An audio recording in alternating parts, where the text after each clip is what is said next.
Located at the southernmost tip of Africa, South Africa is bordered by Namibia to the northwest, and as you move east across the top, you have Botswana, Zimbabwe, Mozambique, and then Eswatini. Additionally, South Africa is one of the 2 countries in the world that completely surrounds an independent nation, Lesotho. But behind its beauty and uniqueness lay deep-rooted struggles fueled by racism and inequality, a period that marked the famous Long March to Freedom. It all began when British colonies of the Cape and Natal joined forces with Boer republics of Transvaal and Orange Free State to form the Union of South Africa back in 1910. The new nation was formed as a dominion with General Louis Botha, a Boer War veteran, becoming the first prime minister. This solidified white dominance at the expense of indigenous black majority who were not consulted. As a result, in 1912, a group of visionary leaders led by Pixley Isaka Seme, a US-trained lawyer, came together to form the African National Congress, ANC. These leaders sought to create a unified political platform in advocating for the rights and dignity of the black majority in the new political dispensation. At the onset of the First World War, Botha sent his forces to occupy neighboring German Southwest Africa, later known as Namibia. After the war, the newly formed League of Nations granted the administration of Namibia to South Africa as a mandate territory. Decades later, the then pragmatic Prime Minister Jan Smuts led South Africa into the Second World War. Following the victory by Allied powers, Smuts was amongst signatories of the United Nations Charter, which advocated for global peace, replacing the League of Nations. The League of Nations mandate for Southwest Africa was transferred to the trusteeship of the United Nations. In 1948, the National Party, led by Daniel Francois Malan, won national elections and formally implemented the policy of Apartheid, a harsh and extensive system of racial segregation. A Population Legislation Act of 1950 classified citizens by race, designating them as Bantu, colored, white, and later Indian. This defined South Africa's social and political structure. Laws dictated where people could live, whom they could marry, what jobs they could hold, and even where they could walk. Additionally, the Group Areas Act and a series of land acts restricted non-white South Africans from owning land or operating businesses in areas designated for whites, ultimately reserving over 80% of the country's land for the white minority. To enforce this racial stratification, the government strengthened pass laws which required non-whites to carry documents authorizing their presence in restricted areas. The Bantu Education Act of 1953 ensured black children received inferior education, suppressing their freedom to social advancement.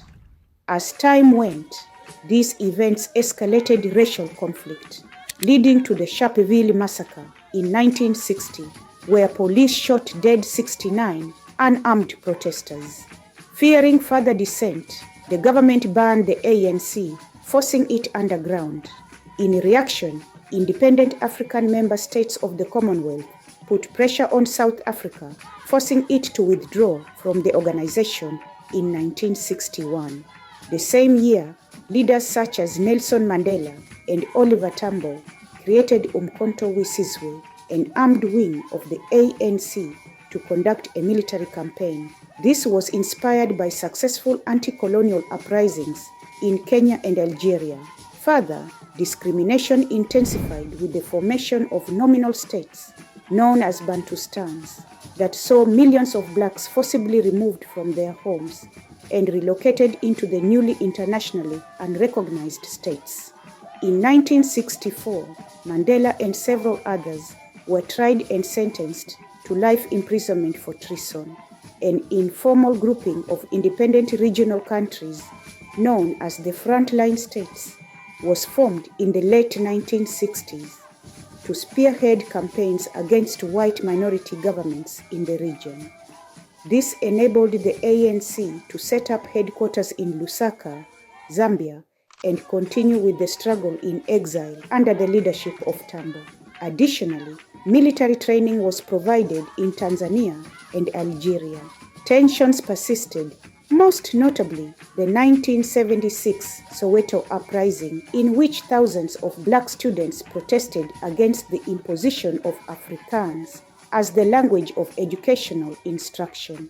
The government responded with bullets, killing more than 600 people. Black consciousness leader Steve Biko was amongst those arrested and died in police custody in 1977. Images of police violence shocked the world, spurring international outrage. The independence of Zimbabwe in 1980 marked the straw that broke the camel's back. South Africa was left as the only white minority-ruled nation in Africa. The next decade saw South Africa struggling to justify its existence. As a pro-Western ally, it stood as a bulwark against communism by engaging in the Angolan conflict, which was also intertwined with the Namibian independence struggle. At the international stage, the United Nations voted to implement economic sanctions against the racist regime. Together with sporting boycotts, South Africa was isolated on the global stage. But these sanctions were not entirely watertight. South Africa often used neighboring states, either by exerting economic pressure or leveraging strategic relationships. ANC sabotage activities were intensified on important installations, and Pretoria responded by conducting cross-border military incursions into neighboring countries in pursuit of the freedom fighters. Meanwhile, domestic resistance from trade unions, churches, and civic groups intensified, with figures such as Archbishop Desmond Tutu and trade unionist Cyril Ramaphosa leading at this front. These networks of civil resistance played a pivotal role in sustaining internal pressure on the apartheid government and keeping the dream of a democratic South Africa alive. In 1989, President P.W. Botha was replaced by F.W. de Klerk, who soon began to dismantle apartheid. In a stunning move, de Klerk made the historic decision in 1990 to release Mandela after 27 years of imprisonment and to unban the ANC and other liberation movements. Mandela's release was not just symbolic, it was seismic. Namibia was also granted independence in accordance with the United Nations Resolution 435. Finally, in April 1994, South Africa held its first multiracial democratic elections. The world watched. The ANC won a sweeping majority, and Nelson Mandela, who became the country's first black president, was sworn in on the 27th of April that year, a day celebrated in South Africa as Freedom Day. A government of national unity was formed. To confront its painful legacy, South Africa established the Truth and Reconciliation Commission, TRC, in 1996. Led by Archbishop Desmond Tutu, the TRC allowed victims and perpetrators to tell their stories. It not only exposed the brutality of apartheid, but also emphasized forgiveness and healing. After Mandela's single term in office, Thabo Mbeki became president in 1999. His presidency oversaw macroeconomic growth and infrastructure development, but his controversial stance on HIV/AIDS, especially his denial of the link between HIV and AIDS, drew sharp criticism. In 2009, Jacob Zuma assumed the presidency amid corruption allegations.